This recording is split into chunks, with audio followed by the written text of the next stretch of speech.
Oman நாட்டில் ஏற்படுத்தப்பட்ட புதிய நடைமுறையால் நாமக்கல்லில் இருந்து கப்பலில் அனுப்பி வைக்கப்பட்ட சுமார் 2 கோடி கோழி முட்டைகள் அந்நாட்டின் துறைமுகத்தில் தேங்கியிருப்பதாக முட்டை உற்பத்தியாளர்கள் தெரிவித்துள்ளனர். உள்ளூரில் முட்டை உற்பத்தியை ஊக்குவிக்கும் வகையில் ஓமன் நாடு இறக்குமதிக்கு திடீரென அனுமதி மறுத்து வருவதாக கூறப்படுகிறது.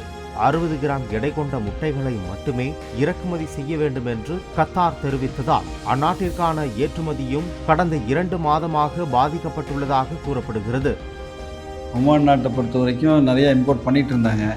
அவங்களுடைய சொந்த ப்ரொடக்ஷன் ஜாஸ்தி ஆகிட்டதுனால அவங்க அதை ரெஸ்ட்ரிக்ட் பண்ண போகிறோன்னு சொன்னாங்க. நம்மளும் தயாராக இருந்தோம்.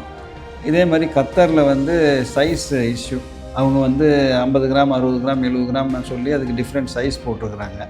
நம்ம 53 55 கிராம் பண்ணிகிட்ருக்குறோம். அதே சைஸுக்கு எங்களுக்கு இம்போர்ட் பண்ணுறதுக்கான வாய்ப்பை உருவாக்கி கொடுங்கன்னு நம்ம மத்திய அரசை கேட்டிருக்கோம்.